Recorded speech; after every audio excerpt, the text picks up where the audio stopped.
All right, tomorrow, of course, the final day of February, a leap year, the 29th of February. And the average high temperature for tomorrow is 42 degrees. Now, recently, we have been running above average. Tomorrow, forecasting highs only in the 30s. But this shot of cold air is short-lived. But while it's here, the wind tomorrow will make it feel even colder. Wind chill values in the morning, teens, even single digits. And by the afternoon, as temps peak in the 30s, feeling more like, say, 15 to 25. At least tomorrow's going to be a bright day. Then as well, plenty of sunshine on Friday, a calmer wind, and we're back above average for the first day of March. Then for the first weekend of March, we are looking at a higher likelihood now of showers on Saturday. Not a washout, but a day that would favor the best chance for rain as opposed to Sunday. And with this area of low pressure nearby and perhaps an onshore flow as we see it now, we've lowered the high temperatures for Saturday from the 50s now into the upper 40s. We're back in the 50s on Sunday, going dry for the second half of the weekend, but partly to mostly cloudy.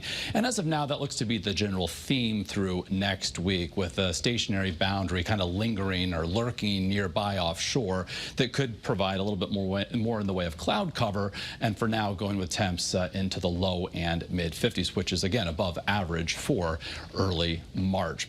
So currently we've got temperatures in the 50s. We've got a southerly flow, but as a potent cold front will be arriving, we'll have a higher likelihood for some downpours, maybe even a rumble of thunder. And then the wind begins to shift direction. Here's 9 o'clock. We'll go from the 50s into the 40s and 40s into the 30s. By 11 o'clock tonight, basically 30 statewide that will be dropping by daybreak into the 20s. Right now, our iCam view from Waterbury, 51, a south-southwest wind at 10. Certainly wet out there. You can see the reflection of the headlights on the pavement. And from southeast Connecticut and Mystic, we've got some drizzle, some shower activity really ongoing across the state. Any sort of organized rain right now, the light to moderate rain, those darker greens and yellows up to the quiet corner of Connecticut and along the 84 corridor up toward the Mass border, and then westward scattered areas of light rain.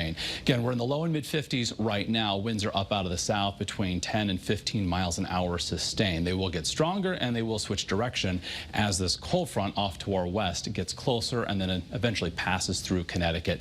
Behind that front, 31 in Cleveland, 20 in Minneapolis. That's that cold air again that we're going to experience here in Connecticut tomorrow.